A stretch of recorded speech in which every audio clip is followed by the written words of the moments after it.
રાધે રાધે, જય સિયારામ. આપણે શ્રી શ્રી ગયા પ્રસાદ પંડિતજીનું ચરિત્ર ચાલે છે. હા ગયા પ્રસાદ પંડિતજીના ચરિત્રની અંદર આપણે 11ની વાત હાલે છે કે 11ના વ્રતમાં ગયા પ્રસાદ પંડિતજીને ત્યાં લોકો થોડી નિંદા કરતા, હા અને ઈ નિંદા ગયા પ્રસાદ પંડિતજીને ગમતી નહીં. એને એમ થતું હતું કે ભાઈ આ જગ્યાએ નિંદા ન થવી જોઈએ, એવું એને થતું ગયા પ્રસાદ પંડિતજી મહારાજને.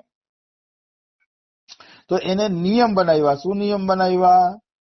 કે જે એકાદશીમાં મારા ઘરે સત્સંગમાં આવે કે એને આટલા નિયમોનું પાલન કરવાનું. હા એ નિયમોમાં પ્રથમ છે વ્યર્થ દેખનો, મતલબ વ્યર્થ જોવાનું બંધ કરી દેવાનું. હા ઘણા આપણી મસ્તીમાં મસ્ત રહેવાનું, નીચું મોઢું કરી ભગવાનની કથા સાંભળવાની, કીર્તનમાં ધ્યાન દેવાનું, નામ જપમાં ધ્યાન દેવાનું. એવું નહીં કે વ્યર્થ જોવા માંડ્યા, કોણ કોણ આવ્યું છે પંડિતજીને ત્યાં, ને કોણ શું કરે છે, ને કોણ શું ભોજન લઈ આવ્યું છે, આ બધું વ્યર્થ જોવાનું છે.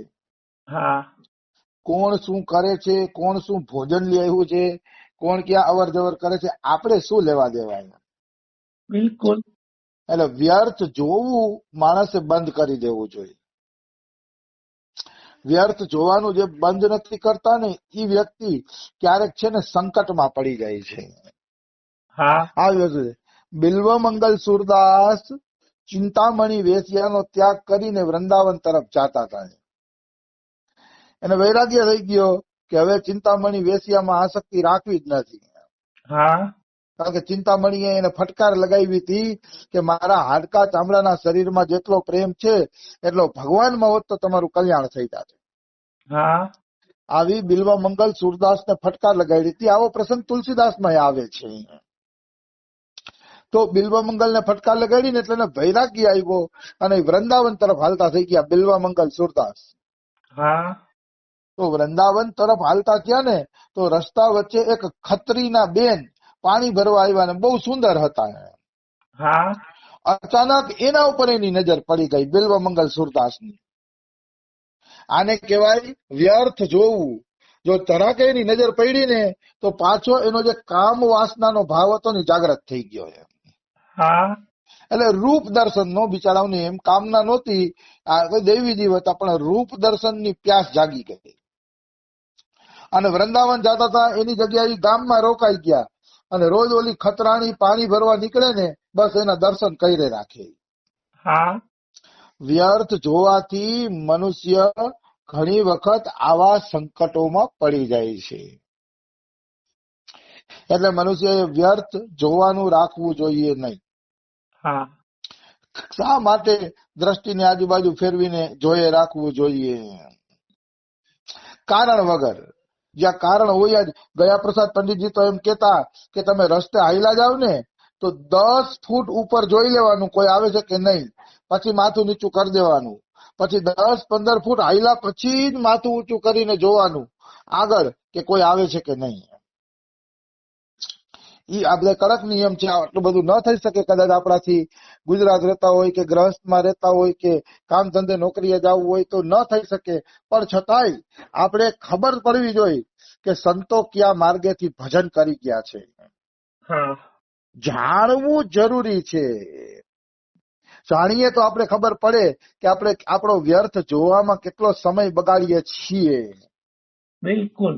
જાણી તો ખબર પડે, અને પછી કમસે કમ આટલું વાંચ્યું હોય તો ભલે હું કોઈ 10% જીવનમાં આવે તો ખરા ને, કે આપણે જોતા બંધ થઈ જાય કે કોણ શું કરે છે. હા એટલે વ્યર્થ જોવાનું બંધ કરી દેવું જોઈએ. તો બિલ્વમંગલ સુરદાસ ઓલા ખતરાણીના રૂપમાં ફસાઈ ગયા. એ ખતરાણીના દરવાજે ઉભા રહીએ એને જોવા માટે.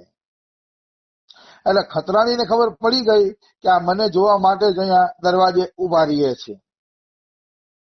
એટલે એક વખત એનો પતિ આવ્યો ને, એને ઘરની અંદર લઈ ગયો બિલ્વમંગલ સુરદાસને, અને કીધું મહારાજ બોલો ને, અમે તમારી શું સેવા કરીએ? જે હોય એ સેવા કરીએ. તો કે મારે તમારી પત્નીને ધરાઈને દર્શન કરવા છે, એને મારી પાસે મોકલો એ કે. હા તો ઓલો ખત્રી છે ને બહુ ઊંચા વિચાર વાળો હતો, બહુ ઊંચા વિચાર વાળો. પત્ની પાસે જઈને કીધું કે સાધુની ઈચ્છા છે તો શ્રૃંગાર કરીને તું એની પાસે જાય કે. હા આગે કહું જો કે આવું બધાએ નથી કરવાનું, પણ એમાં એમ કીધું કે તું જાય, કારણ કે રૂપ દર્શનની પ્યાસ લઈને જ આવ્યા હતા, બીજી કોઈ એનામાં ગલત ભાવના નહોતી. હા આવી વાત છે. એટલે એને જવાનું કીધું કે તું જાય. તો ખતરાણી આવી ને એટલે પેલા તો આ ખતરાણીના દર્શન કર્યા. પણ દર્શન કરીને કીધું કે બેન મારા માટે 2 હુયા લઈ આવશો એ કે. તો કે શું કામ છે? તો કે કામ છે, લઈ આવો ને. તો લઈ આવી 2 હુયા, અને 2 હુયાથી બિલ્વમંગલ સુરદાસે પોતાની આંખ ફોડી નાખી. હા પોતાની આંખ ફોડી નાખી બિલ્વમંગલ સુરદાસજીએ. શું કામ? તો કે ભાઈ ખોટું જોવું જોઈએ નહીં, ખોટું જોવું જોઈએ નહીં. ખોટું જોઈ લીધું ને એટલે એને પોતાની આંખ ફોડી નાખી. હા આવી વસ્તુ છે. તો કેટલી ગંભીરતા હશે જુઓ ખોટું જોવામાં, કે એને પોતાની આંખ ફોડી નાખી, કે આ આંખ જ મને સંસારની અંદર નચાવે છે. બિલકુલ. આંખ અને કાન આ 2 વસ્તુ સંભાળવા જેવી છે. ડોંગરેજી મહારાજ કે છે જો આંખ અને કાન તમે નહીં સંભાળી શકો ને તો તમારામાં કેટલી એવી ગલત વાતો ઘૂસી જશે, કારણ કે આંખ અને કાનથી જ ઘૂસે છે. હા કે જો મન છે ને 2 જ વસ્તુનું ચિંતન કરશે, કાં તો આંખેથી તમે કોઈ જોઈ લીધું હશે બજારમાં ગયા તો એનું ઘરે આવીને ચિંતન થશે, અને કાં કઈક સાંભળી લીધું હશે તો એનું ચિંતન થશે, હા તો એનું ચિંતન થશે. એટલે આવી વસ્તુ સમજાણું. એટલે ગયા પ્રસાદ પંડિતજીએ નિયમ બનાવ્યો હતો કે વ્યર્થ જોવાનું બંધ કરો અમારા સત્સંગમાં આવવું હોય તો.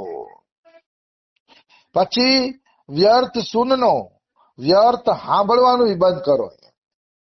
હા ખાલી વ્યર્થ નહીં સાંભળવાનું. હા આજે ખેતરમાં 10 વીઘા જમીનમાં ઘઉં વાવ્યા છે, હમણાં પાણી પીવડાવવું પડશે નકર તો ઘઉં બળી જશે.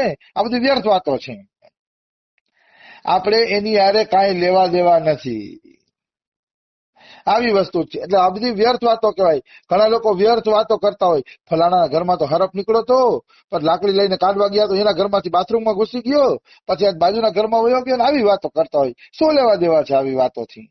હા ભગવદ ચર્ચા કરો, ભગવદ કથા બોલો, એના સિવાય કાંઈ બોલવા જેવું છે જ નહીં. હા વ્યર્થ બધા સાંભળતા હોય, વ્યર્થ વાતો બોલે અને વ્યર્થ વાતો સાંભળે, એનો કોઈ સાર નથી. પરીક્ષિત રાજા પાસે 7 દિવસ હતા, તો 7 દિવસ એને ભાગવતની પૂરેપૂરી ભગવત કથા સાંભળી. પરીક્ષિતે સુખદેવજીને એમય નથી કીધું કે મારા દીકરાનું શું થશે, મારું શું થશે, હું મરી જઈશ તો આનું શું થશે. આ કોઈ વ્યર્થ વાત કરી નથી. હા 7 દિને 7 રાત કેવલ અને કેવલ શ્રીમદ ભગવત કથા સાંભળી, અને પ્રશ્ન બધા ભગવત કથાના જ પૂછ્યા, કારણ કે એને ખબર હતું કે હવે મરી જ જવું છે તો બીજી વાતો શું કરવી. મરી જવું છે તો બીજી વાતો કરવાનો અર્થ શું રહ્યો? હા એટલે વ્યર્થ સાંભળવું અને વ્યર્થ બોલવું આ 2 બંધ કરી દેવું જોઈએ. ઘણા લોકો વ્યર્થની બકબકાટી કરતા હોય, 2 ઓટલે બેહીને અથવા તો પાનના ગલે બેહીને વ્યર્થ વાતો કરતા હોય. ફલાણાના ઘરમાં ઝઘડો થઈ ગયો હતો તો લાકડીઓ ઉલરી ગઈ, આ ને તેને આવી વ્યર્થ વાતો કરતા હોય. હા કોઈના ઘરે લાકડીઓ ઉલરે તો તમારા ઘરના ને શું તકલીફ છે? તમારા ઘરની મહાભારત ન થાય એનું ધ્યાન રાખો ને. હા આવું જ. પછી ચોથો પોઈન્ટ એ કીધો વ્યર્થ વિચારનો. ગયા પ્રસાદ પંડિતજી કહે છે વ્યર્થ વિચારવું ને એ પણ ખરાબ છે. મનુષ્ય વ્યર્થ ન વિચારવું જોઈએ. ઘણી વાર મનુષ્ય ચિંતન કરતો હોય અહીંયા પૈસા રોક્યા હોત ને તો વધુ ફાયદો થાત. અરે અહીંયા જમીનના ભાવ અત્યારે 3000 હાલે છે બરસાનામાં, અહીંયા પૈસા રોક્યા હોત તો વધુ સારું થાત. આવા વ્યર્થ વિચાર કરતો હોય. હવે એ શું વ્યર્થ? જે ભગવાને તમને ટુકડો આપ્યો છે, જે નોકરી ધંધો આપ્યો છે, એમાંથી ઘર હાલતું, એમાંથી સુખેથી તમે નોકરી કરીને કે ધંધો કરીને ભજન કરી શકતા હોય તો આવા વ્યર્થ વિચાર લાંબા કરવા જ ન જોઈએ. હા જે આવા વ્યર્થ વિચાર કરે છે ને એ મૂર્ખ છે. આવા હું વિચાર કરવાનો? આ બધી વ્યર્થ વાતો છે. તો ઘણા વ્યર્થ વિચારોમાં સમય બગાડતા હોય કે અહીંયા આમ કર્યું હોત તો સારું હતું ને આમ કર્યું હોત તો સારું હતું ને. પણ પ્રભુ ભજન સિવાય બીજા વિચાર કરવા જ ન જોઈએ. બિલકુલ. પ્રભુ ભજનના જ વિચાર કરવા જોઈએ. એટલે વ્યર્થ વિચારવાનું બંધ કરી દેવાનું અને વ્યર્થ ભ્રમણ કરવાનું. વ્યર્થ ભ્રમણ કરવા ન જવું જોઈએ. ઘણા લોકો વોકિંગ કરવા જતા હોય પણ બહારની ચા પાણી પીને આવતા હોય ને વોકિંગ કરતા જતા જતા હોય સિટીની ફેશન, તો ઈ બેકાર વાત, વ્યર્થ ભ્રમણ છે. મંદિરે જાઓ, મંદિરની પરિક્રમા કરો, ભગવાનની પરિક્રમા કરો, ઈ બધું બરોબર છે. બાકી ખાલી વ્યર્થ ભ્રમણ કરવું જોઈએ નહીં. ભ્રમણ કરવા નીકળો તો માળા લઈને નીકળો, નામ જપ કરતા કરતા જાઓ અને ક્યાંક મંદિરે જાઓ એટલે સાર્થક થઈ જાય. ભ્રમણ કરવું સાર્થક થઈ જાય. મંદિરે જાઓ અને મંદિરના દર્શન કરો તો તમારું વ્યર્થ ભ્રમણ કરવું પણ સાર્થક થઈ જશે. આવી વસ્તુ છે. મનુષ્ય મરજી પડે અહીંયા વ્યર્થ ભ્રમણ કરતો હોય છે તો એનો કોઈ અર્થ રહેતો નથી. બિલકુલ. એટલે વ્યર્થ ભ્રમણ નહીં કરવાનું. આ ચરણ મૈડા છે ભગવાનની પરિક્રમા માટે, ભગવાનના મંદિરની પરિક્રમા માટે આ ચરણ મૈડા છે. કઈ વ્યર્થ પાન ફાકી ખાવા માટે કઈ ચરણ નથી મૈડા કે આપણે દોડીએ. આવી વસ્તુ છે. એટલે વ્યર્થ ક્યારેય ભ્રમણ કરવું જોઈએ નહીં. અને વ્યર્થ ખાનો પીનો, ગયા પ્રસાદ પંડિતજી કે ખાવા પીવાનું વ્યર્થ હોવું જોઈએ નહીં. હા, ક્યારેક સંકટમાં ફસાઈ ગયા હોય ને બારે ક્યાંક લઈ લીધું તો હું લઈ લઉં છું સંકટમાં હોય તો, એ વાત આખી અલગ થઈ ગઈ. પણ બને ત્યાં સુધી ઘરનું શુદ્ધ સાત્વિક ભોજન જ જમવું જોઈએ. વ્યર્થ ખાવા પીવાનું રાખવું જોઈએ નહીં. હા. વ્યર્થ ખાવા પીવાનું રાખવાથી મનુષ્યને અવશ્ય દંડ મળે છે. હું મહેમાનો ભેગો ફરવા જતો હોય, હોટલનું જમી રહેતો હોય, પણ મને ખબર જ પડે બીજે દિવસે એસિડિટી થઈ જ જાય. હા. બીજે દિવસે એસિડિટી થઈ જ ગઈ હોય, ઓલું તીખું તળેલું ને એવું બારે ગયા હોય ને ખાધું હોય ને, પછી એસિડિટી થાય ને થાય જ, મને ખબર જ છે. હા.